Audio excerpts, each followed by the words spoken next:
Hello everyone, this is Mikko. I'm the head of content and I will be the host of the 17th annual Nordic IT Security Summit, which will take place on the Stockholm Congress Center, Waterfront Congress Center on the 23rd May 2024.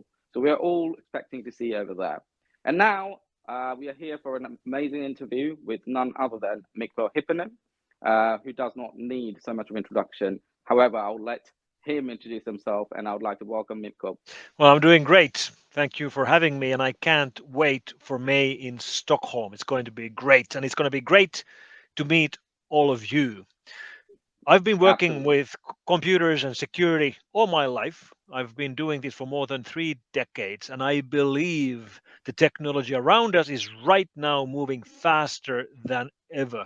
So there obviously is a lot of need for people to learn about what's happening in the world of cybersecurity, especially as it comes to artificial intelligence. And that's what we'll be talking about at the Nordic IT Security. Fantastic. Couldn't agree more. I just wanted to give a quick background, everyone. The way we do our research is quite intense. So we do a lot of internet research to understand what is happening with the cybersecurity space. Then we talk to the experts like Mikko and other CISOs from different organization and industry, and then we understand what is the pressing matters and what should be on the agenda as topic. And when I was talking to a lot of these CISOs and the cybersecurity experts, something was popping up on the top, which was AI. And nobody else could actually be better fit for this epitome keynote. So yeah, we'll be talking about AI, and Mikko will give you a little bit of teaser what he'll be talking on the day. So Mikko, without further ado, I'd like to go straight to the question, if that is all right with you. Sure. All right, fantastic. So the topic is going to be really interesting, and he'll be talking, as I said, about the AI. So the first question to you, Mikko, is: as we're building more intelligent systems, how do we make sure they're secure? Well, we probably can't. There will always be ways of misusing these technologies. We cannot uninvent things. Once we've invented something, it won't go away. And as it comes to these more advanced generative AI mechanisms, Mhm. there's a couple of different reasons we should be worried about the security implications. Now, I am an optimist. I do believe there's more upside than downside to these new generative AI technologies, but the downsides are very real. And the four main ones I'll be speaking about at Nordic IT Security will be deepfakes, deep scams, malware written by large language models, and then the most serious one from my point of view, which is complete automation of malware campaigns.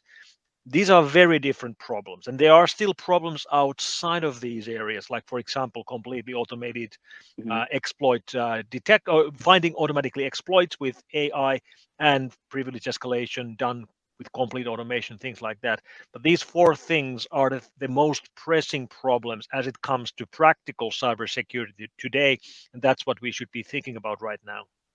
Okay, yep. And it is, I think, getting a lot interesting. A lot of people have been debating about AI, if it is a real threat, or it's actually going to work for us. So we'll find out more about AI. So I'm moving to the next question, Mikko, here. What are the implications to cyber defenders and to the attackers?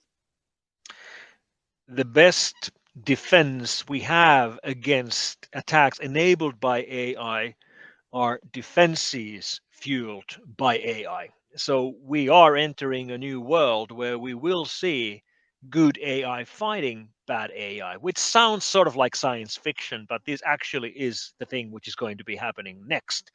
Defenders have been building automation for years and years. All major cybersecurity providers use automated systems, machine learning systems, and generative AI in detecting anomalies and using other mechanisms for spotting attacks.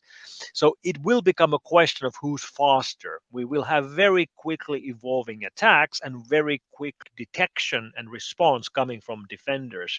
So big part of these defenses will not be coming from the customer's point of view, from their own systems. It's going to be coming from their vendors, and all vendors are putting huge amounts of resources in building better automation and better tools to fight problems like these, because they will be becoming a very real problem. Fantastic. Thank you very much. And I'm really happy that you're not giving away too much, which is amazing because people can hear more about it at the day of the event. So, moving to my third question for you, Mikko. How do we make AI safe, secure, and aligned to our goals? If we are able to build a generative, self aware, general intelligence, it's highly likely it very, very quickly then be able to improve itself and supersede humans in intelligence, which means we would become the second most intelligent species on the planet.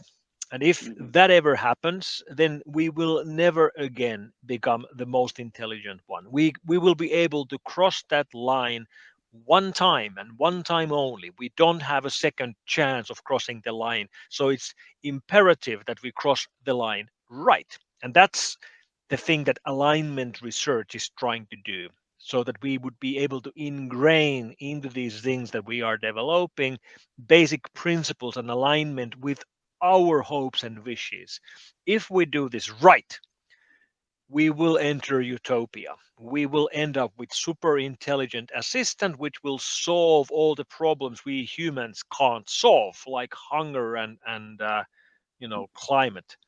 If we cross the line wrong, then we will become enslaved to superior intelligence. So we're talking Wow. about huge stakes here, but this Hmm. isn't what's going to happen in the near future. This is much more a long term research effort. Hmm. In the near future, I guess the most important thing about practical security are the discussions around openness of generative AI models.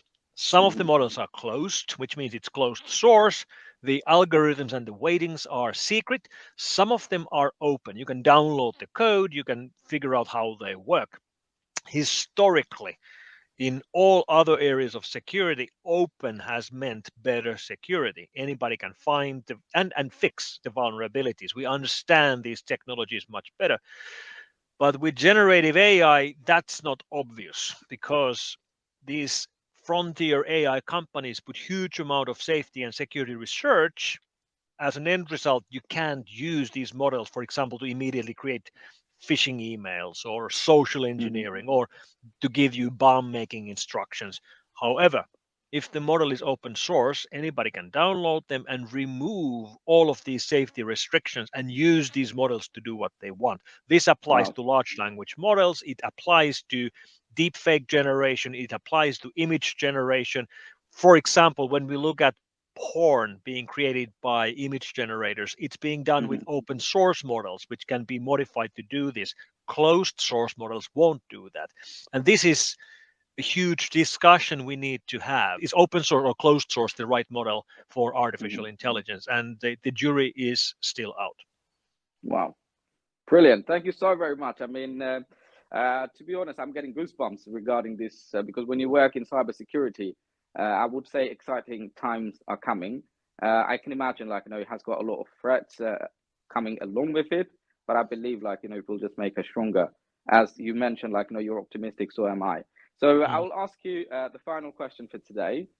So, how does it affect when it comes to, like, you joining an event like annual Nordic IT Security?